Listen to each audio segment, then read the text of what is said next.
kwa Eddie Kenzo wegase kujiri eja soko kusanawo chikabya maziga kusasira yasanawo nekingi maiko furufiga yasanawo nabalala banji bigi ayi yatandise ozukira mpola nema inja yalokose bebe yasirika tuze wano kusabira moyo gwa musuza kuyingide mugeyena katonda sasira kubaniriza mu kitambiro kya Bizonte ekyokukungubaga. Leero tubadde tusobola butavaayo ng'omwoyo gwa Eddie Kenzo bambi gugwerayo mu Geyeena oyi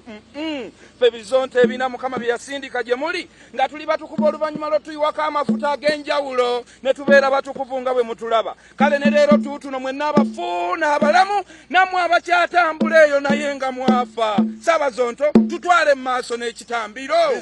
Saabazonto ekitambiro kya leero kya nnaku naye katutandike n'ebirango nga bulijjo. Saabazonto Kennedy Sola and CCTV cameras basangibwa Nansana be bannanye ebya sola tuzeeko Mukasa Rosias agenda okukiikirira Lubaga South ne Kawali Abubeka agenda mu Lubaga North. tulina mukwano gwaffe Kiza Kerementi ayagala bwa kansala LC3 mulungu jeyo omuwala Shamimu Malende lawyer wa People Power kafuuke umanye MP mu Kampala wakati ebirango biwedde mutusonyiwe ebibadde bingiko. kakati Eddie Kenzo Edirisa Musuuza awulira ebigambo bino kubanga byonna bibyo osobola okuba omutuufu era olina endowooza yo naye Uganda yatabuka mu butuufu yatabuka. Bizonto Saabazonto Uganda erina enjuyi bbiri kyokka zonna nzibu kuliko eya gavumenti n'ey'opozitioni emu egamba mbwerina silent majority kyokka silent majority tevaayo nga bakuyuza. kakati sayidi zino ebbiri zombi zakwegendereza emu erina obuyinza bw'eraba ogiri bubi ng'ekutwala ekireka eyo gibuuze kiweewa. kati sayidi endala yo terina buyinza naye abantu baayo munnange bakambwe kati zombi nzibu era zakwegendereza. obaako gy'otayagala gikyayire muli kubeera bw'osirika tolina kyovaako. mulaba Bebekulu ye yakoleeza omuliro kati yasirika dda azifu taliiwo bano bavuma oba ani yabasomesa ate tebazikiza paka ng'olokose tebakukaka kubawaana naye tebaagala kubalumba naffe tetubawagira naye okubatya tubatya. Bizonto Saabazonto kati Eddie Kenzo oyingidde emiguwa katukusabire owangule naye olinnye y'amagye oba lwakuba tobaddeewo nga tomanyi biri wano bavumye Big Eye ne bavuma mayinja kati gwoddako weetegeke baleeta. fenna Bizonto byo tetulina kisingaawo okujjako okukulabula nti bano tebasaaga kanutandike mu butongole okutegekera olugendo lwo.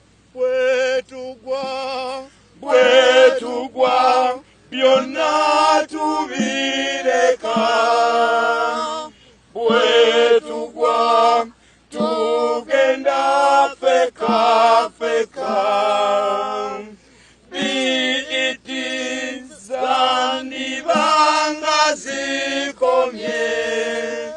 bwetugwa biiti tezidamu. Eddie Kenzo COVID yamukwatira Ivory Coast haleluya ne tumunakuwalirako nnyo naye bwe yakomyewo yatandikidde mu gugumbula musajja haleluya.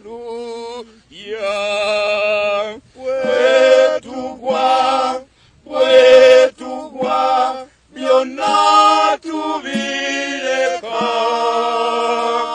bwetugwa tugenda feka Bizonto Saabazonto Mukama tukukwasa omwoyo gw'omwana we Eddie Kenzo Bayibuli egamba nti ekikula amangu kifa mangu. Bizonto Saabazonto Kenzo oyo yaliko kaana kambaata n'akulira nakusitirivu. Bizonto Saabazonto Kenzo oyo yali kaana kambaata n'akulira mu nnaku empitirivu. Mukama Kenzo tomulese n'omukuza ku sipiidi yayiriyiri awadi aziwangudde n'ebitiibwa abifunye. Mukama siibula Kenzo luno olutalo ayinza obutaluwangula. mu mikono gyo ayi Mukama mwentadde Kenoge wange musiki wagende kati vidiyo zo zigende mirembe channel zo zikowe kati konsati zo zigende mirembe twala binitizo twala ne YouTube yo keza abantu bakowu nyonyo nyonyo buzako kupiga iwo Sabazonto oba oli awo naffe aboogera bino tetuwagira people power yadde abasinze okutulwanirira nga batututte ekireka babadde ba people power era tubeebaza ffe tetuwagira Museveni oba oli awo kyekyatusibya na luli era tetuwagira Besigye yadde yatandise okutwewaanyawaanya ffe tuli awo bwe tutyo twogera bye tulabye kyokka ebimu bwe tubiraba naye nga binaatuvumya nga tubyesonyiwa teri atukaka kubyogerako Kenzo ffe tukwagala era naawe okimanyi ne bye wayogedde bisobola okuba ebituufu ragadi wa sayidi eri wamuwulirako ng'avuma bebekuulu yennyini naye gavumangako bambi kati Kenzo omulungi weetadde ku levo ya fulufiga awo nno walimbyemu katwogere okukusabira amaaso mulimu gwe ayimbye ennyimba nyingi bantu bamuwagidde leero bamukyukidde kitaffe tuwayo gy'oli Eddie Kenzo yandiwa ensonga ya Eddie Kenzo ebadde yakibwatukira katufune ku byafaayo bye basebo ne bannyabo musiriikirireko olw'obufunda bw'obudde katuyite mu bufunze bino bye byafaayo bya Kenzo afuuse ensonga leero Eddie Kenzo Ediriisa Musuuza yazaalibwa 25 Desemba 1989 mwana azaalwa ye Masaka era yasoma Kalwera yakulira ku sitiriiti kwe kweyita akaana kambaata era yatandika okuyimba mu 2008 oluyimba lwe olwasooka yalutuuma ya nnimba teyaluyimba yekka yayimba ne Mickey Wine oyo ye muto wa Bobi Wine gwagugumbudde leero abaaliwo bagamba nti n'oluyimba olwo lwennyini Bobi Wine ono ye yaluteeka mu ssente Kenzo abadde bweru okuva COVID bwe yatandika era nga baamusibirayo kubanga ekisaawe kibadde kisibe bwe yakomyewo yatuukidde mu kalantiini eyo nno gye yasinzidde n'akugumbula omuntu alina abaana babiri buli omu mu maama ow'enjawulo era talina mukyala mpozi nga yamufunye eggulo olw'obufunda bw'obudde katugira tukomakaawo obubaka obulala bwe bunaaba buzze tunaabugawanga bwe buzze Katonda sembeza Eddie Kenzo emberera bika etabuse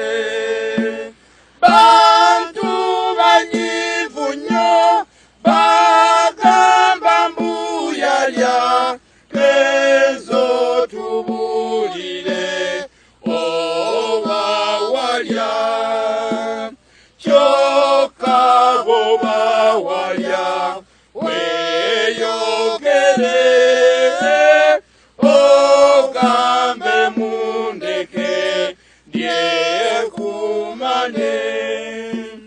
era naffe wano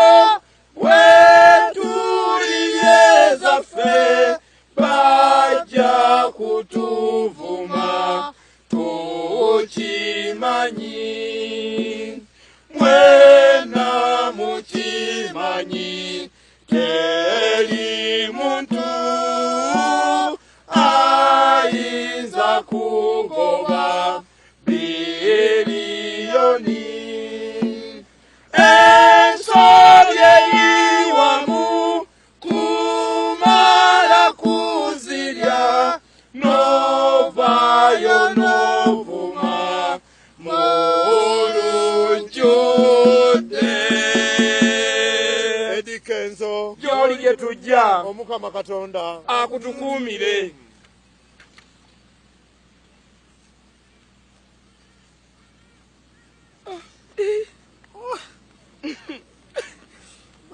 munange